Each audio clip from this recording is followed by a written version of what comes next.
Good morning students, welcome to online classes. My name is Manisha Tomar.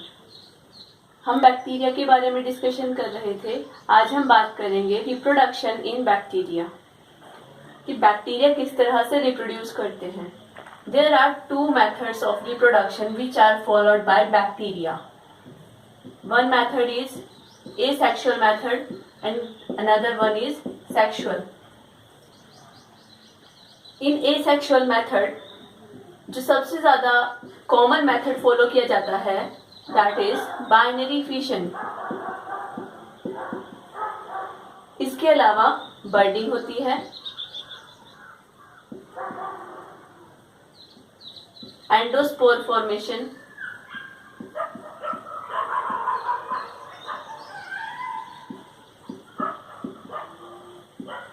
ये main methods हैं जो एक बैक्टीरिया फॉलो करता है.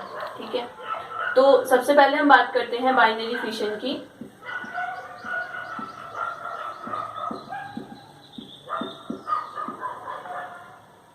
नेम से ही क्लियर है, इसमें बैक्टीरिया डिवाइड होकर दो डॉटर सेल्स में चेंज हो जाता है. ठीक है, बाइनरी यहाँ से टर्म ली गई है. बाइनरी मतलब टू में, फिशन मतलब टूट जाना. बैक्टीरिया का स्ट्रक्चर हम ऑलरेडी पढ़ चुके हैं. एक बैक्टीरियल सेल में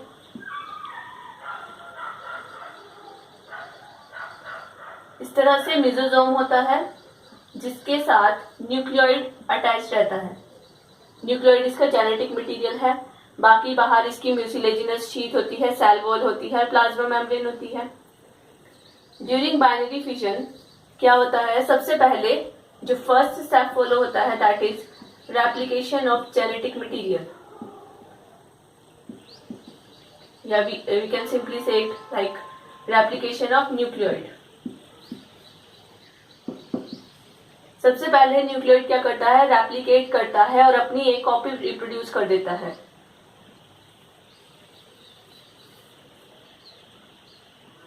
एक सेल है, इसमें क्या होगा, जो मेसोजोम है, मेसोजोम की एक वाई शेप की फॉर्म में रहता है. इसकी दो साइड्स हैं, इसकी दोनों साइड्स में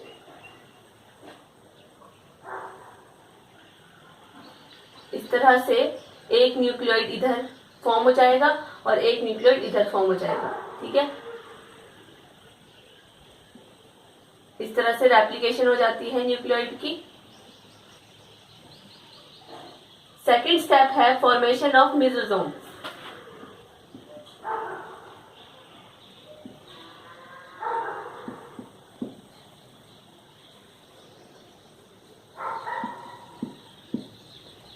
अब जो ये मेसोजोम है ये भी डिवाइड कर जाता है.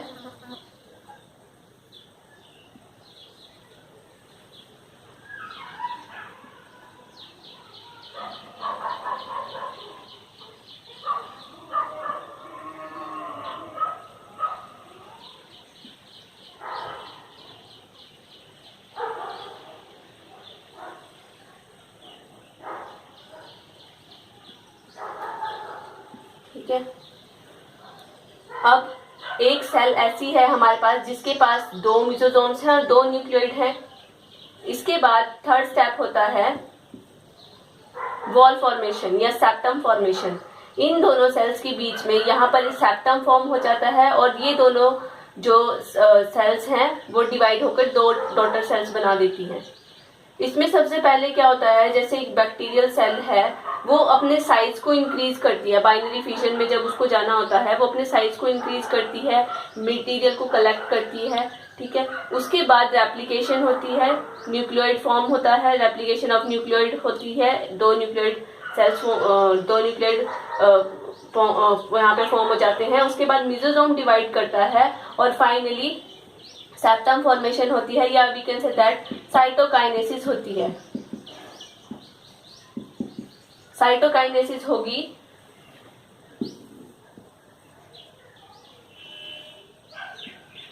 और इस तरह से दो सेल्स फॉर्म हो जाएंगी.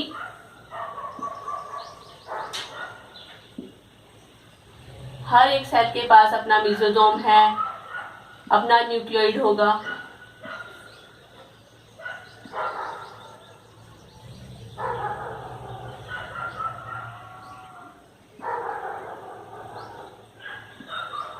और इस तरह से जो बैक्टीरिया है वो डिवाइड कर जाता है।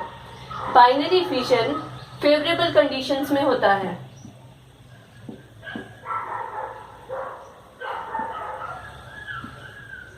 फेवरेबल कंडीशंस में कोई भी बैक्टीरियल सेल इस तरह से डिवाइड करती है। जैसे हम ई कोलाई की बात करते हैं तो ई कोलाई 20 मिनट्स में बाइनरी फिशन करता है फेवरेबल कंडीशंस में, ठीक है। तो जो 18 मिनट्स हैं, 18 मिनट्स में तो वो रेप्लिकेशन करता है,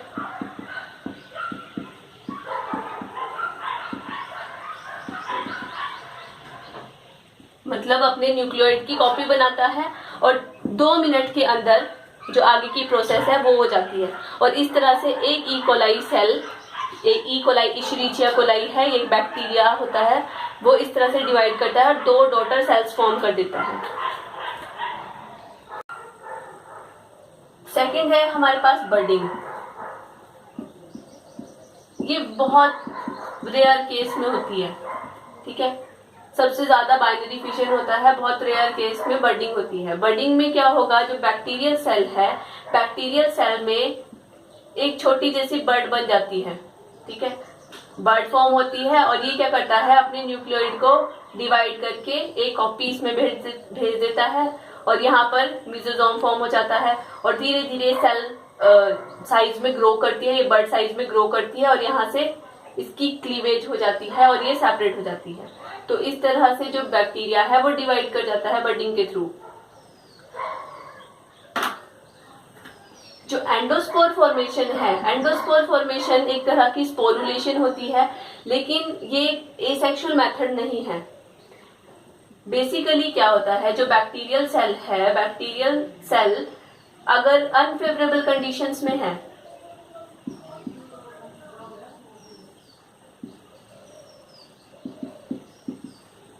अनफेवरेबल कंडीशन में बैक्टीरियल सेल क्या करती है, इसका जैसे यहाँ पर साइटोप्लाज्मा है, यहाँ पर इसका न्यूक्लियोइड है, ठीक है। ये क्या करती है, अपने न्यूक्लियोइड के चारों तरफ एक वॉल फॉर्म कर देती है, बहुत थिक वॉल फॉर्म कर देती है और साइटोप्लाज्मा इसके अंदर कंडेंस हो जाता है, थिक वॉल फॉर्म कर देती है और इस तरह से एक स्पोर जैसा बन जाता है।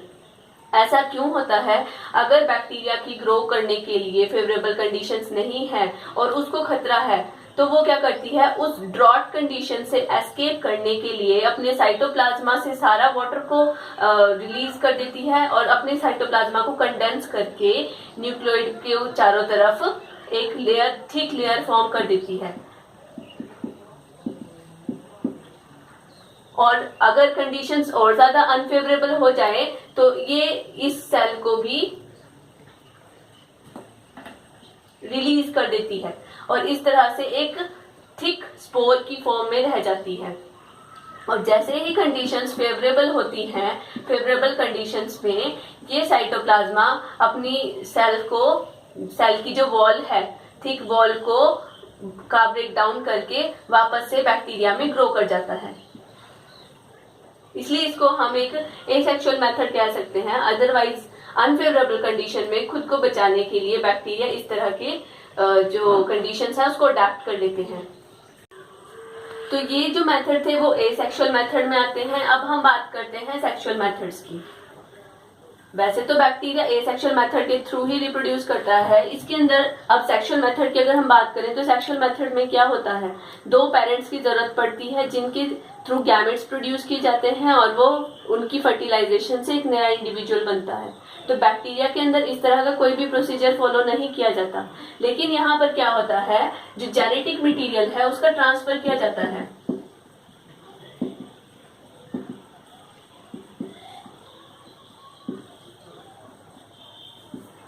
तो उसको हम सेक्सुअल मेथड में कंसीडर कर लेते हैं। तो यहाँ पर हमारे पास 3 मेथड्स फॉलो किए जाते हैं। First is conjugation, second is transformation and third is transduction.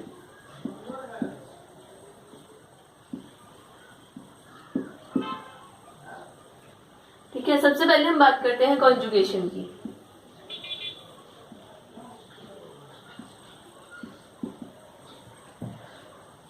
Conjugation, it was given by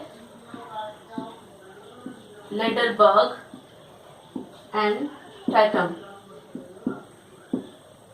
इसको याद रखना है आपने, LCD, लेडरबर्ग एंड टैटम ने कॉन्जुगेशन को दिया था।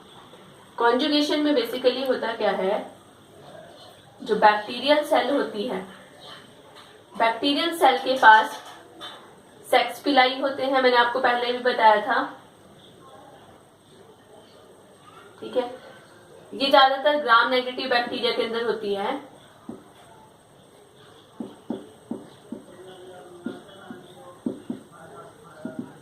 ठीक है।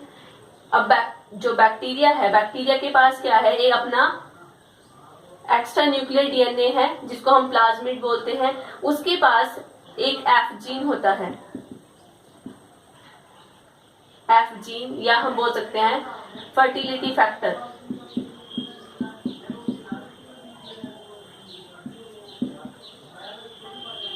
जिस बैक्टीरिया के पास फर्टिलिटी फैक्टर होता है, जो कि प्लाज्मिड में होता है, उस बैक्टीरिया को हम बोलते हैं F+, ठीक है, या डोनर सेल। और जिस सेल के पास, जिस बैक्टीरिया के पास ये नहीं होता, उसे कहते हैं F- या रेसिपिएंट सेल। तो कॉन्जुगेशन में क्या होता है, जिस सेल के पास फर्टिलिटी फैक्टर होता है उसके पास सेक्स पिलाई भी होते हैं, जो रेसिपिएंट सेल है उसके पास नहीं होंगे। तो क्या होगा, जो दूसरी सेल है इसके पास मान लिया हमारा है नहीं, तो ये एक रेसिपिएंट सेल है,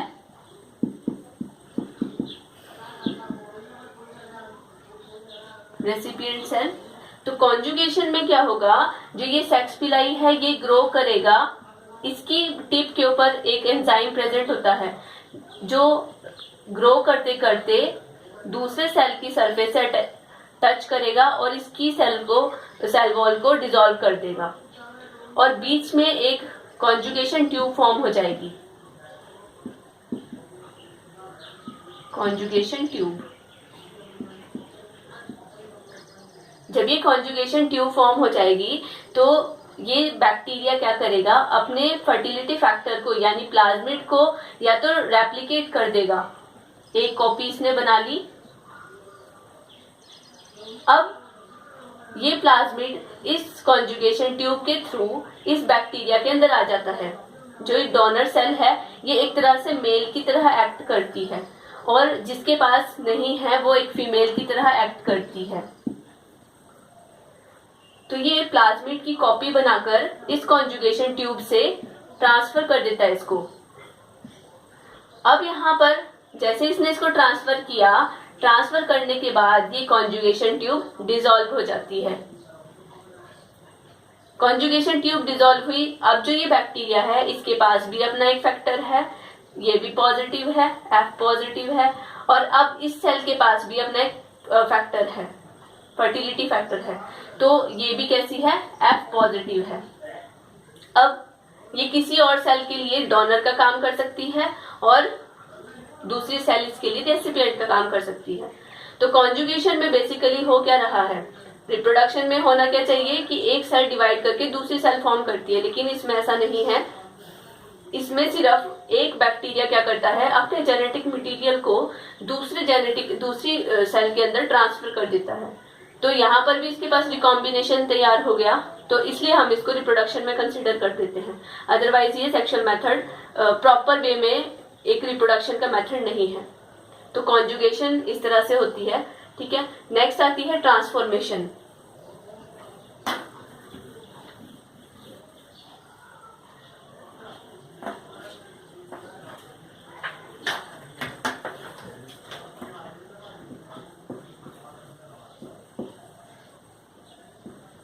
जो ट्रांसफॉर्मेशन थी इसके लिए एक एक्सपेरिमेंट किया गया था, and it was performed by Griffith.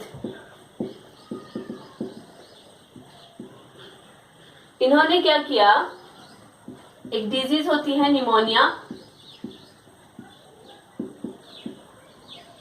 Which is caused by streptococcus pneumoniae.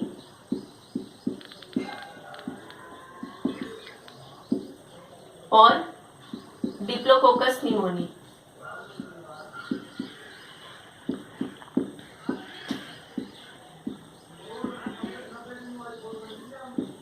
इन्होंने क्या किया, इस बैक्टीरिया की 2 स्ट्रेन्स को लिया।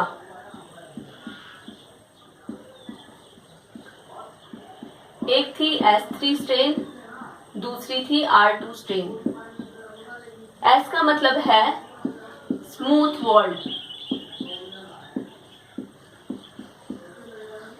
और R का मतलब है रफ वॉल्ड। जो S3 स्ट्रेन है वो स्मूथ क्यों थी, क्योंकि उसकी सरफेस पे कैप्सूल था।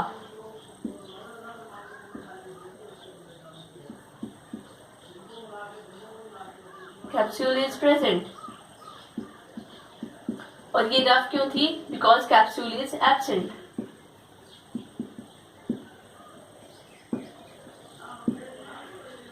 अब ग्रिफिथ ने क्या किया, दोनों स्ट्रेन्स को लेकर एक्सपेरिमेंट किया। सबसे पहले इन्होंने क्या किया, S3 स्ट्रेन को लिया। अब जिसके पास कैप्सूल था वो डिजीज कॉजिंग थी, मतलब वो कैसी थी, वायरुलेंट थी, मतलब ये निमोनिया कॉज करती थी जिसकी वजह से डेथ हो जाती थी, तो वायरुलेंट थी। वायरुलेंट मतलब होता है जो डेथ कॉजिंग होती है। जिसमें कैप्सूल नहीं था वो थी नॉन वायरुलेंट, जिसमें डिजीज नहीं होती थी तो डेथ भी नहीं होती थी। तो इन्होंने क्या किया, S3 स्ट्रेन को लेकर इसको इंजेक्ट किया माइस के अंदर।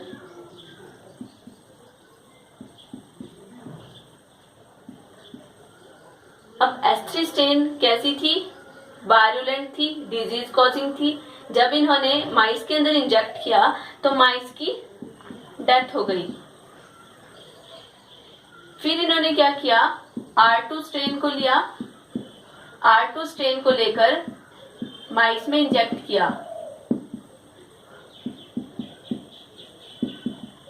अब R2 कैसी थी, नॉन वायरुलेंट थी, डिजीज कॉजिंग नहीं थी, डिजीज नहीं हुई एंड माइस सर्वाइव्ड। तीसरे केस में इन्होंने क्या किया, S3 स्ट्रेन को हीट किल्ड किया।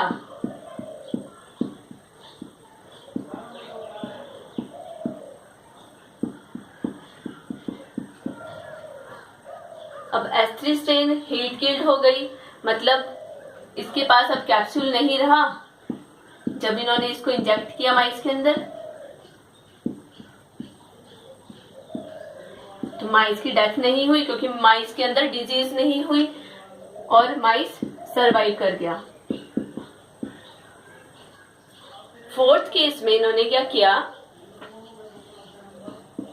S3 की हीट किल्ड स्ट्रेन को लिया और उसको R2 के साथ ऐड कर दिया। R2 कैसी थी, नॉन वायरुलेंट थी, S3 हीट किल्ड भी नॉन वायरुलेंट थी। इन्होंने इसको इंजेक्ट किया।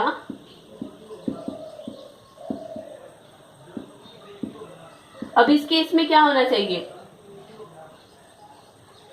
या तो माइस सरवाइव करना चाहिए या उसकी डेथ हो जानी चाहिए, लेकिन यहां पर माइस की डेथ हो गई। तो ऐसा क्यों हुआ, इस चीज के लिए ग्रिफिथ इस चीज को अच्छे से एक्सप्लेन नहीं कर पाए। ग्रिफिथ ने कहा कि R2 के अंदर कहीं ना कहीं S3 का जो जीन है वो R2 ने क्या किया, इसके जीन्स को अपने जीन्स के साथ इनकॉर्पोरेट करके इसके जो कैरेक्टर्स थे उनको शो कर दिया। मतलब इसका जो कैरेक्टर था कैप्सूल फॉर्म करने का, उसकी जीन को R2 ने लिया और इसने भी अपने पास कैप्सूल बना दिया, जिसकी वजह से डिजीज हुई और माइस की डेथ हो गई। तो उस प्रोसेस को कहा जाता है ट्रांसफॉर्मेशन। तो ट्रांसफॉर्मेशन क्या है, basically it is the change in genetic constitution of an organism by picking up genes present in the medium outside. अब क्या हुआ था, जो R2 बैक्टीरिया की स्ट्रेन थी उसने S3 कैसा था, डेड था। इसका जो जेनेटिक जीन्स बाहर मीडियम में प्रेजेंट थे, तो R2 ने क्या किया, इनके जीन को अडॉप्ट करके अपने जीन्स के साथ इनकॉर्पोरेट किया और अपने जीन के अंदर चेंज ला दिया, ठीक है, जीन्स में चेंज आया और उस चीज को उसने एक्सप्रेस कर दिया। तो इस प्रोसेस को कहा जाता है ट्रांसफॉर्मेशन। तो इसके थ्रू भी क्या करते हैं बैक्टीरिया, अपने आउटसाइड मीडियम में अगर उनके जेनेटिक मटेरियल है उसको वो एब्जॉर्ब करके उसको अपने जीन्स के साथ इनकॉर्पोरेट करते हैं और एक्सप्रेस कर देते हैं, जिसकी वजह से उनके अपने जीन्स के अंदर भी चेंज आ जाता है। तो ये भी एक तरह का मेथड है, सेक्सुअल मेथड में हम इसको कंसिडर करते हैं। इसके बाद जो थर्ड आता है दैट इज ट्रांसडक्शन। जो ट्रांसफॉर्मेशन थी उसको दिया तो ग्रिफिथ ने था, लेकिन वो उसको अच्छे से एक्सप्लेन नहीं कर पाया था। उसको मैं एक्सप्लेन किया था एवेरी, मैक्लियोड एंड मैककार्टी, ठीक है। इन्होंने एक्सप्लेन किया था, आगे एक्सपेरिमेंट किया था डीएनए प्रोटीन एंजाइम्स के साथ। वो आप नेक्स्ट जो +2 क्लास में आपको जेनेटिक्स है उसमें आप इसको डिटेल में करेंगे, ठीक है। बस आपने ये याद रखना है कि जो ट्रांसफॉर्मेशन का प्रिंसिपल था that was the experiment was given by Griffith but it was explained by Avery, MacLeod and McCarty. इसके बाद जो थर्ड स्टेप है हमारा, थर्ड जो मेथड है that is transduction. It was given bye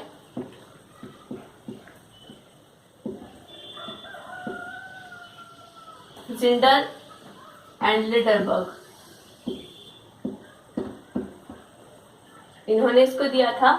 transduction में क्या होता है, जेनेटिक मटेरियल को हम बैक्टीरियोफेज के थ्रू ट्रांसफर करते हैं। बैक्टीरियोफेज क्या होते हैं, these are viruses which attack on bacteria, which attacks on bacteria। इसका स्ट्रक्चर कुछ इस तरह से होता है। इसको भी आप जब वायरस पढ़ेंगे उसमें आप अच्छे से पढ़ेंगे इस चीज को। ये एक बैक्टीरियोफेज है। इस बैक्टीरियोफेज में ये इसका प्रोटीन कोट होता है जिसको कैप्सिड कहा जाता है। हेड है इसका, हेड, ये इसकी नेक है, ये इसमें टेल फाइबर्स होते हैं। इसके अंदर जेनेटिक मटेरियल होता है आइदर डीएनए और आरएनए, बट नेवर बोथ। या तो डीएनए इसका जेनेटिक मटेरियल होगा या आरएनए होगा, लेकिन दोनों कभी भी नहीं होंगे, ठीक है। तो ये बैक्टीरियोफेज क्या करता है, बैक्टीरिया के ऊपर अटैक करता है। तो जब ये बैक्टीरिया के ऊपर अटैक करता है, ये क्या करता है, बैक्टीरिया की सरफेस पे अटैच कर जाता है। ये मान लिया बैक्टीरिया है,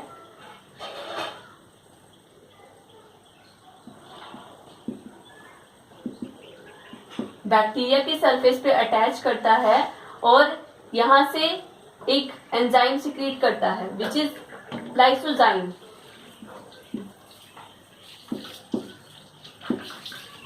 लाइसोजाइम सिक्रीट करेगा और यहां से बैक्टीरिया की सेल वॉल को डिसइंटीग्रेट कर देता है। फिर ये क्या करता है, अपने जेनेटिक मटेरियल को बैक्टीरिया के अंदर इंजेक्ट कर देता है। अब बैक्टीरिया का जो बैक्टीरियोफेज है, इसका जेनेटिक मटेरियल इस बैक्टीरियल सेल के अंदर आ जाता है और ये क्या करता है, यहाँ पर बैक्टीरियल सेल का अपना भी डीएनए है। ये क्या करता है, इसको डिसइंटीग्रेट कर देता है और अपनी कॉपीज बनानी शुरू कर देता है। इसके पास अपनी इंफॉर्मेशन है अपने पूरी सेल को फॉर्म करने की। वैसे ये ए सेलुलर होता है, मतलब अपनी बॉडी को फॉर्म करने की पूरी इंफॉर्मेशन इसके पास होती है। तो वो इसके जेनेटिक मटेरियल के ऊपर लिखी होती है। ये इसको कट करके इससे रॉ मटेरियल यूटिलाइज करके अपनी कॉपीज फॉर्म कर देता है, ठीक है। और बहुत सारे वायरस यहाँ से रिलीज हो जाते हैं।